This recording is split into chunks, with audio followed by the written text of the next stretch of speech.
All right, as we are running out of time for this particular session, thank you again, Dr. Zhang and Dr. Lin, for providing us with an overview of the current strategies that Taiwan is implementing, as well as the decision-making process and information transparency.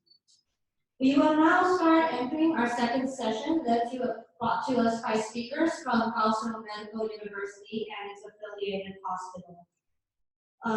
They will report on case studies of hospital reports and preparedness plans, and also outbreak monitoring, response, and management under healthcare settings.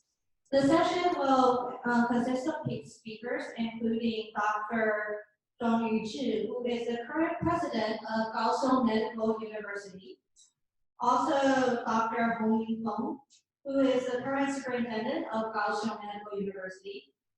And Dr. Deng-Chyang, the current vice superintendent of Kaohsiung Medical University. And Dr. Yuh-Jyh, the director of the Infection Control Center at Kaohsiung Medical University Hospital.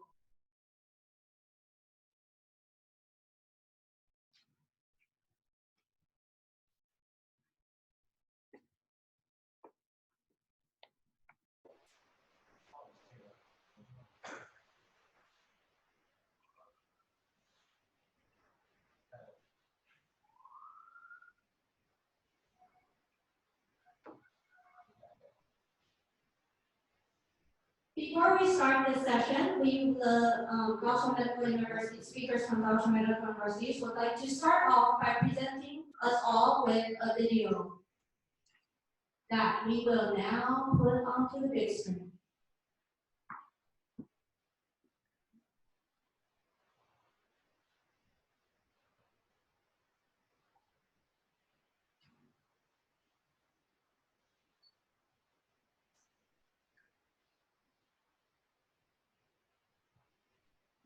请出示您的健保卡或填写问卷。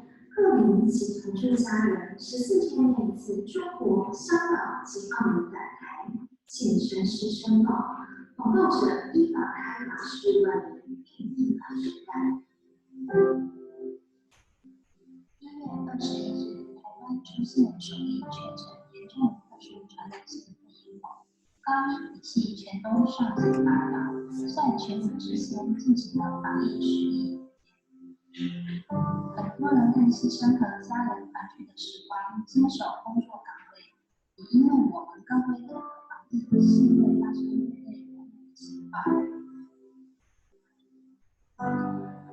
近1个月以来，院内陆续实施许多严谨的防疫措施，包含了人性政策，透过活动线体温监控、询问 TOCC 再三确保病人旅游史、职业点、接触史、全剧史，出入口处皆备有消毒酒精给民众及医护人员使用。另外，针对停车场也做了相当多的措施。高一在户外设置中港澳返台非感染症门诊，让返台民众不用入院等特门诊。仍然是户外饮料措施，让许多慢性病可以利用线上预约一下，必进入医院，能透过专属车道来更快速的允许到。医护人员是医院最大的资产，因此高一关心员工的身心健康与安危，特别设立了员工包返车上第一线的预警筛检。在非常时期，我们备妥了口罩、防护衣等防疫物资。同时，院长及厂长们定时时常关心防疫状况，通过反复的讨论调整，让整体防疫策略让进步，保护所有的人类。设置低压隔离病房医护人员的专属防护宿舍，经济系统市长及医护人中医部在寒冷冬天提供暖心的住房及热茶。每日有超过150位同仁分4个时段支援门禁管理，天还没全亮就准备架设器材，进行防疫任务。数十位行政和医疗主管自愿担任前线指挥官。朝夕晚生，一刻都没有休息。同仁们互相勉励支撑，保护宇宙，同时也是守护台湾。最后，这场防疫的持久战，感谢所有同仁奉献心力，齐心合作，让我们一起加油！高一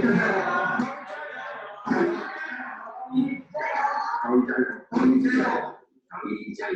防疫之后，在这里代表高一的医疗体系，谢谢我们所有的系统以及负责中华企业第一线的人员，这个战还是大家要再继续努力下去，在这里还是谢谢大家，谢谢高一加油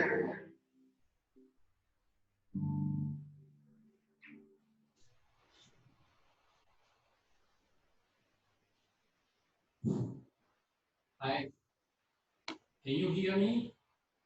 Yes. Okay, great. My name is Ming, and I will be the moderator in Kaohsiung side.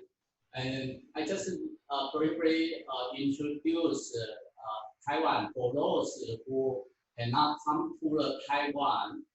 And I think the team, Professor Jong and Dr. Lin, they are from the National Taiwan University, where is in Taipei City, and Kaohsiung Medical University, where is in the Kaohsiung City, and Taipei City is in the north of the Taiwan, and Kaohsiung City in the south of Taiwan.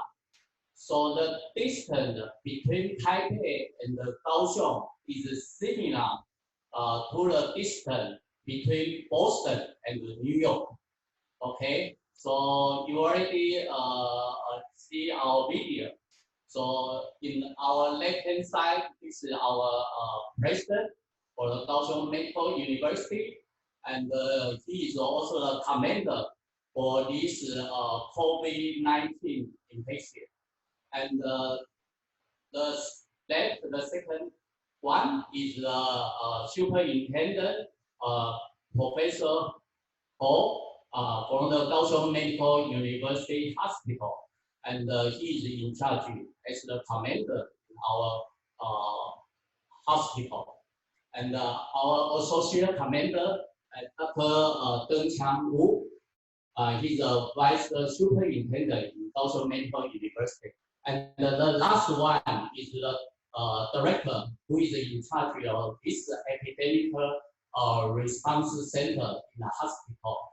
So I will move the microphone to the director Lin, because he will summary what we have done in our hospital. Dr. Lin, please. Thank you, Professor. Good afternoon, ladies and gentlemen. My name is Chun-Yo.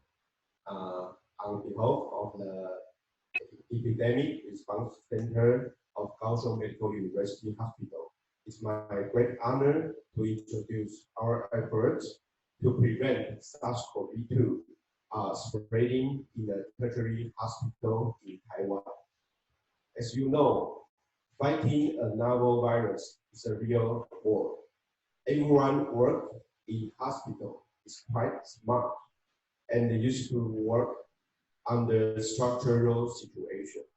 However, when we are facing a novel pathogen or something like this SARS-CoV-2, we have a lot of unknowns and uncertainties. As you can imagine, unknowns and uncertainties bring fears and scare. Fear and scare bring dysregulations and trust, and eventually result in healthcare worker dropping out, or sometimes the healthcare system shutting down. So we have to rehearse some basic but very effective procedures together with our colleagues before the moment of crisis, including everyone who are working with different tasks in the hospital. So now please let me show you the slides.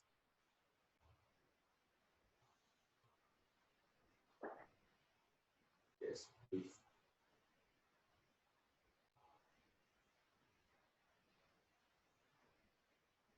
Now I will introduce some different items and works we have done in our hospital, and also those things we plan to do.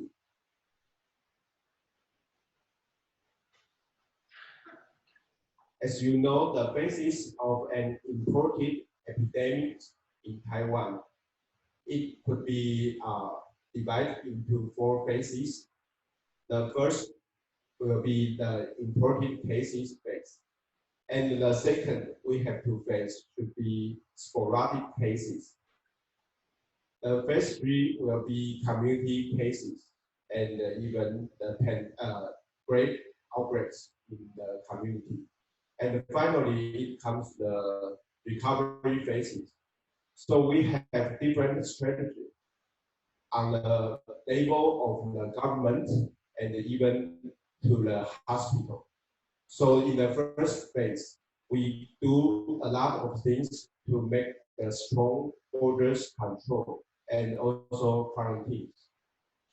In the second phase, we try to do something like the early detection or the early diagnosis. The goal of this phase should be containment of those cases to prevent the secondary or tertiary transmission. During the phase 3, in the community spreading out phases, we try to do the things to categorize each patient with a different severity and try to restriction the impact on the whole healthcare system.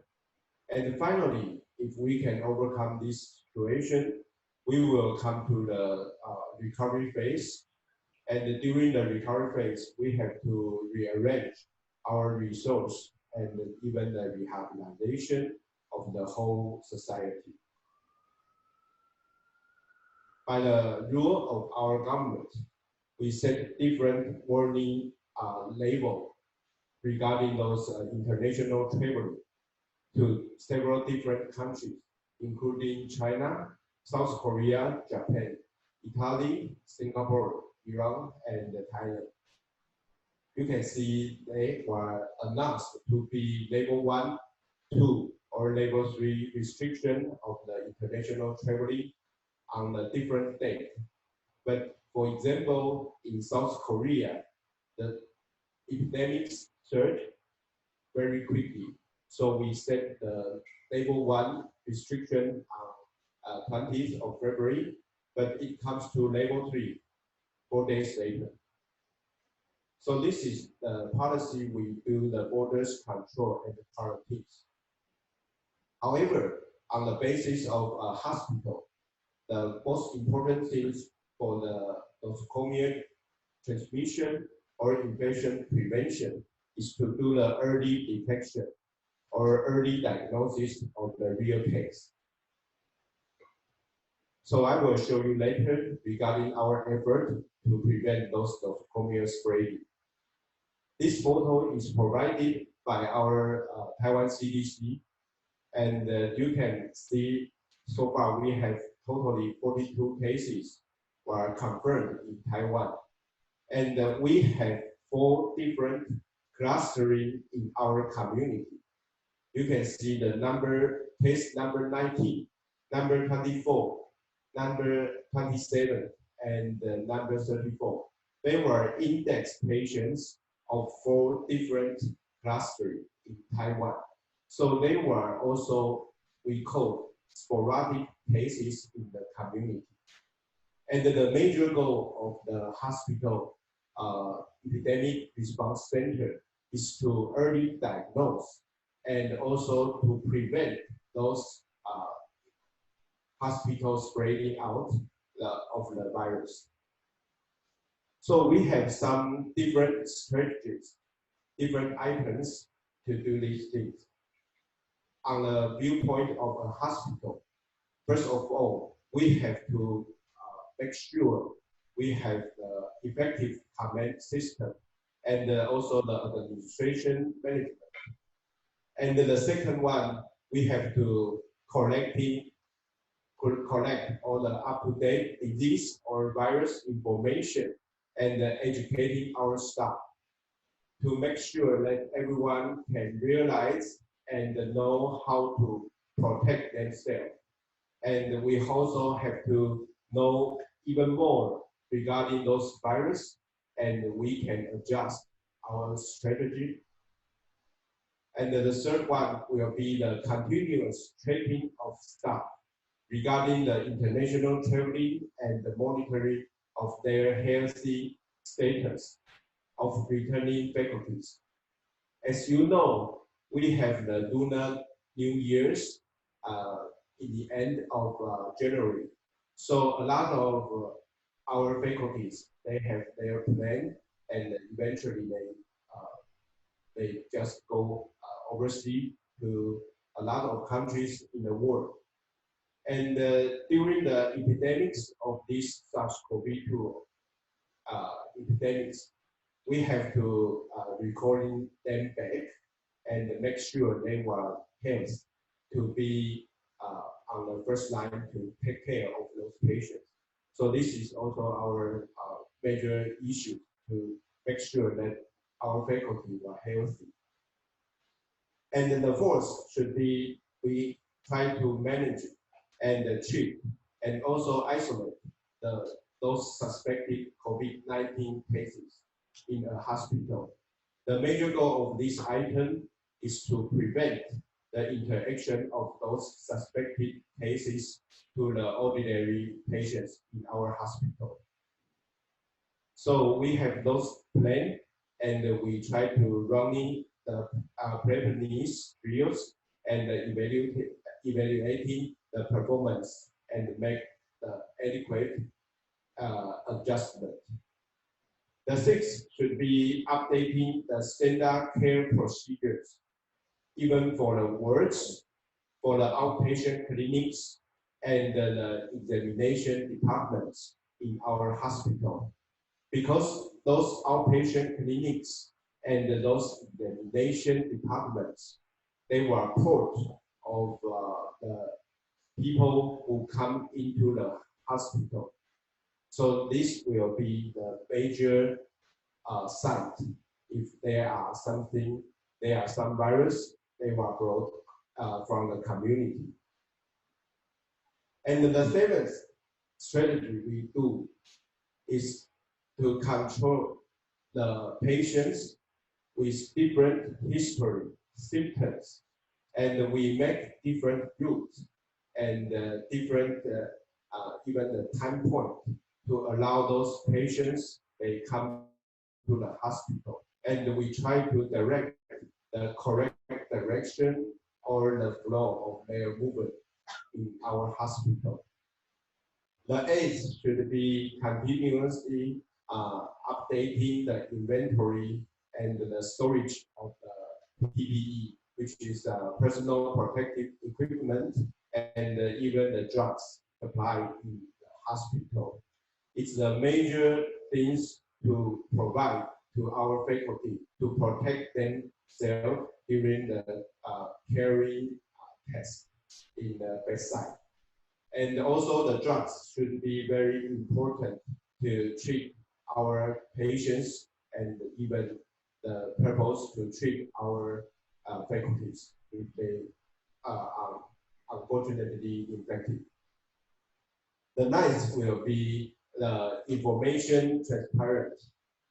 As you know, Kaohsiung Medical University is a rather big hospital in Kaohsiung, in Taiwan.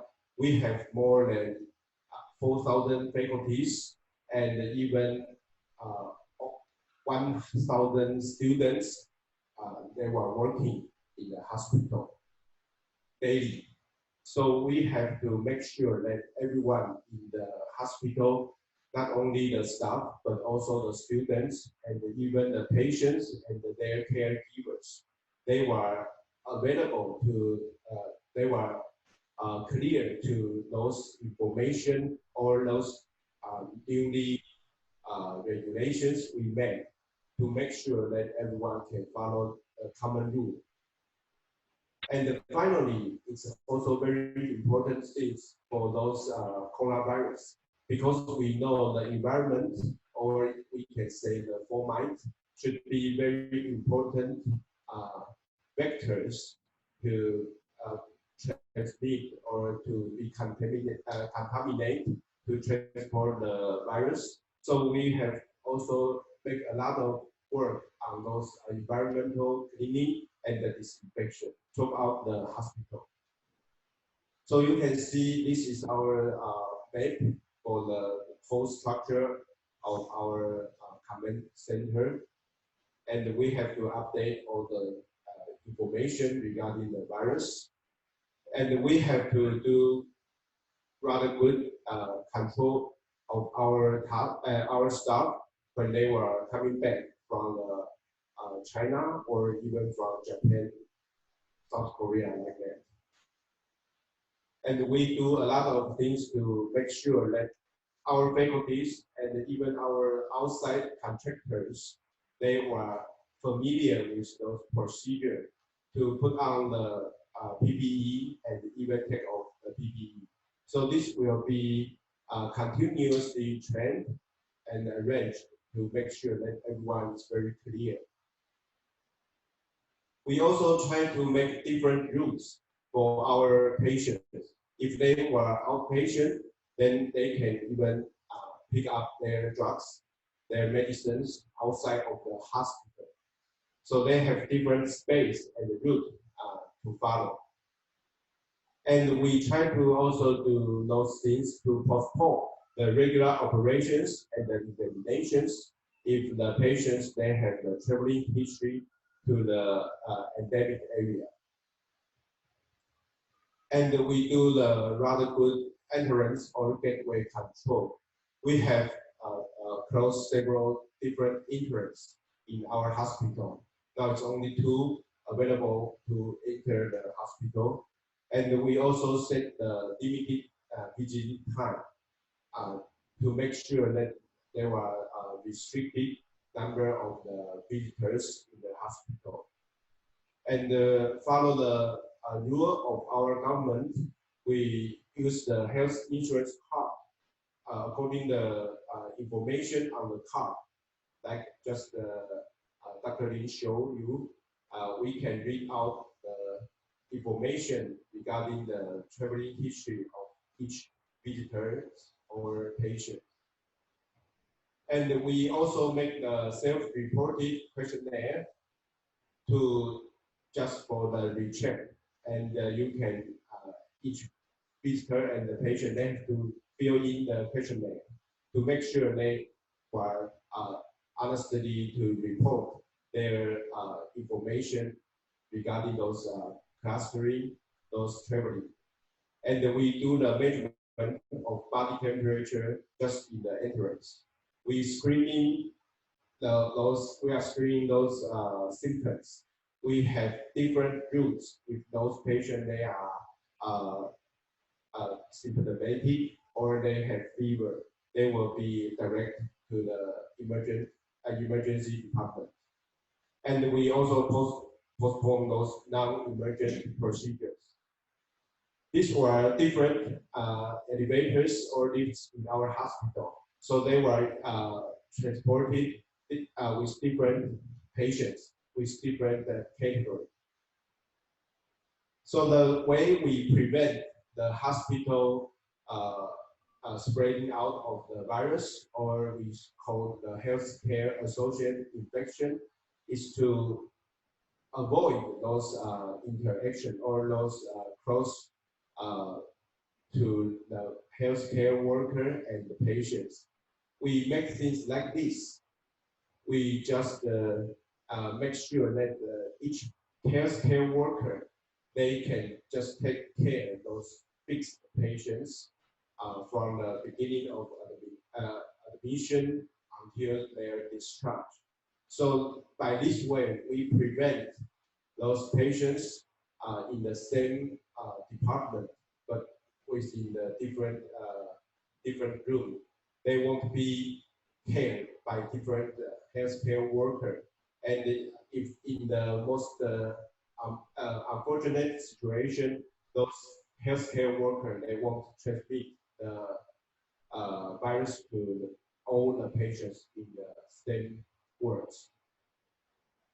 And we also prepare those so-called rapid response box for cleaning and disinfection to the environment in hospital. This is a very easy way for our staff to make the good and efficient cleaning and disinfection. So during the epidemics, within different phases 1 to phases 4, we have several different items to do. This is very rough, but it's a good summary, the table for you to see what we have done. And we will continue to do these things even in the phase 3, the community spreading out phase, or in the phase 4. So in conclusion, it's real battle, and we have to work like a team, or eventually we do things like this. We have to make sure that the administration system and all the management work quite well. And we have to enhance the concept of our staff and even the patients and the visitors regarding the self-protection during these epidemics. We have to updating the new information and always keep the flexibility to manage those different situations. And we have to remember we have the common enemy. This is the coronavirus. So we have to work together, go together, and fight together. Thank you very much. Okay, and thanks, Dr. Lee. And our commander of the Kaohsiung Medical University Hospital, actually, Dr. Ho did a great job. He always do the precautionary approach. So he wanted to say some more right after this presentation. Okay, thank you, Professor Wu. I think also the coronavirus is invisible. It is a real world. When you are facing this invisible enemy, we are afraid even more than we are facing just visible enemies. A clear analysis of the state during the war, planning in all aspects that should be pay attention to, and implementation in accordance with the different stages are the keys to our victory in this war. So, cooperation with each other and must cooperate under a structured common system is also very important to win this battle. Thank you. Okay, so right now we open for questions. Opening the floor up for questions in the back.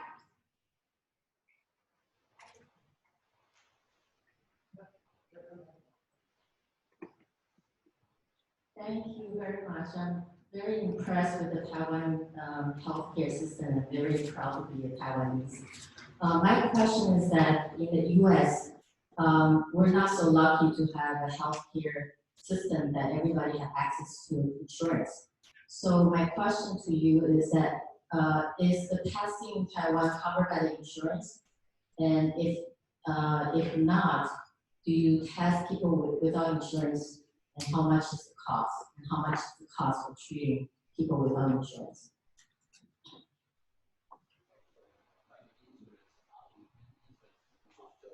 Did you hear the question?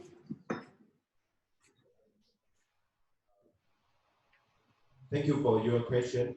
The coverage rate of health insurance in Taiwan is about about 99.9%. So eventually we have only probably less than 10,000 persons in Taiwan. They were not covered by the health insurance. But during these epidemics, eventually our government, they make some negotiation and some so-called the temporary rule to cover those costs during the epidemics. So I think this won't be a major problem in Taiwan. Yes. Maybe I can add some answer.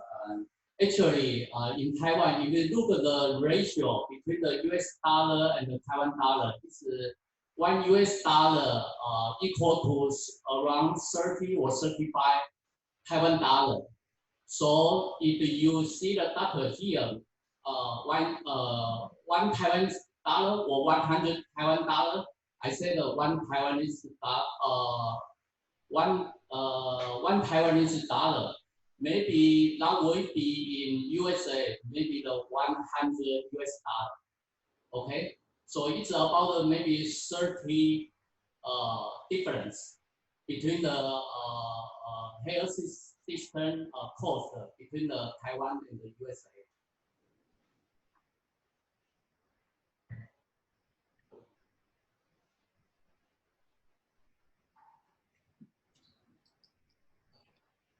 Let's pause briefly as we are having problems with the screen right now.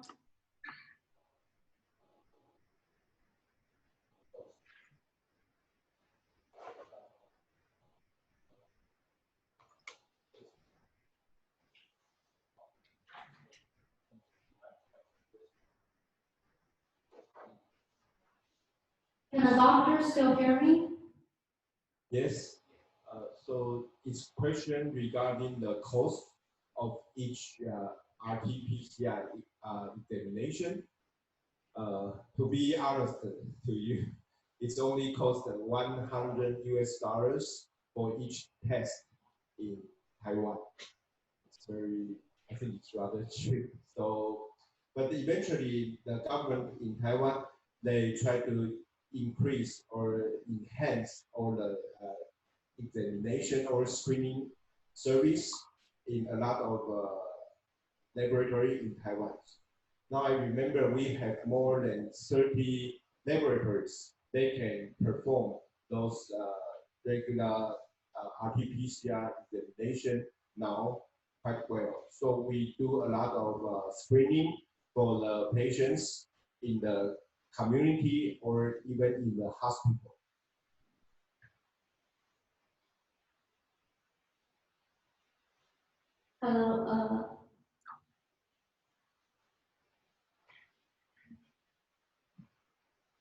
Also, we have roughly 30 people joining us online, and they also have questions. So there's one general questions to all members of the panel. Since Paul, thank you for presenting on the policy of hospitals against novel viruses. But what are your opinions about nursing home and homeless? Is there a unified and integrated framework available for them? The person who asked this question serves as a community hospital, and he mentions that this is a potential loophole in the community if managed poorly.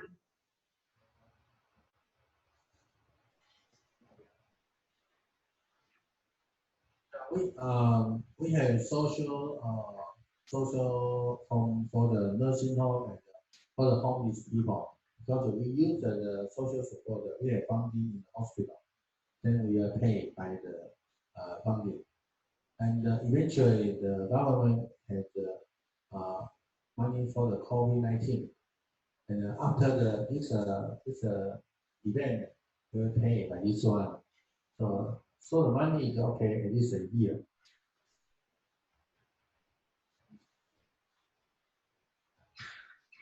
Are there any other questions from the audience? We can take one last question.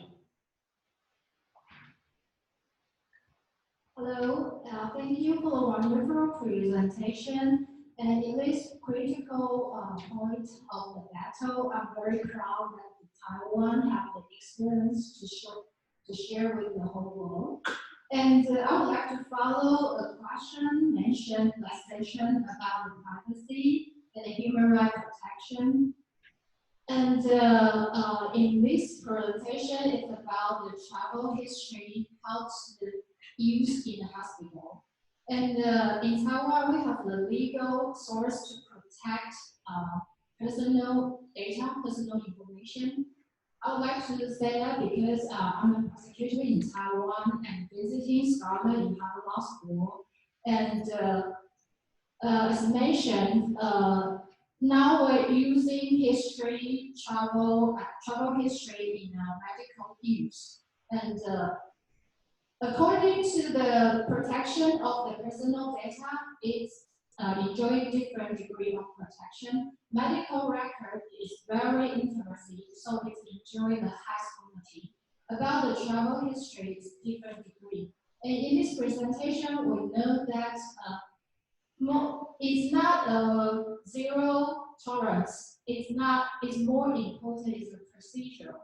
How you gather the data, and most important is the procedure you handle it, you protect it. And in a presentation, we know that about the travel history is only used to describe different direct medical care. So can you focus on that so we can know better the data is carefully processed and will not be further reviewed. Thank you. How is travel history data utilized in the hospital and answering concerns of privacy? How is it used or managed? Thank you for your question.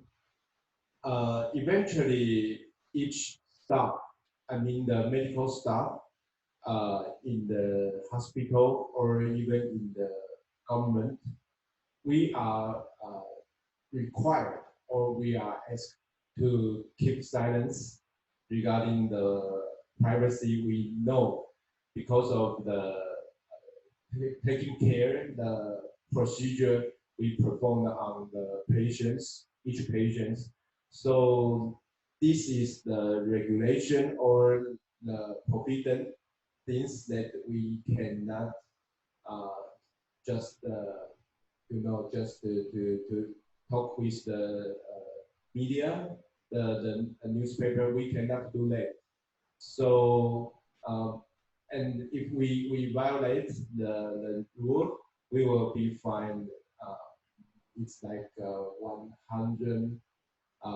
No, it's like 1 million Taiwanese dollars. So it's very high fine for each staff in the hospital and even in the government. So we have to follow this rule and this requirement to keep silence and keep our patients' privacy as sacred. Yeah.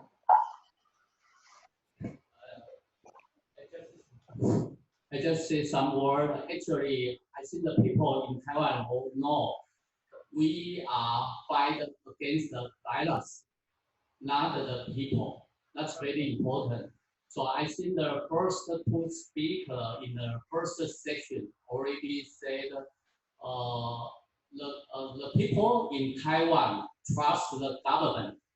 Okay, and the slide that show the commander-in-chief for the Central Epidemic Command Center. Actually, the support rate for him is 80%. So that means the people in Taiwan for this COVID-19 spreading, they fight this virus, but not fight for people. Thank you. Okay, one last quick comment from the audience. In relation to the last point you made, it's true that the policy sharing those information enjoy a very popular support. And I'm personally in favor of using that type of information for public health, particularly this disease prevention.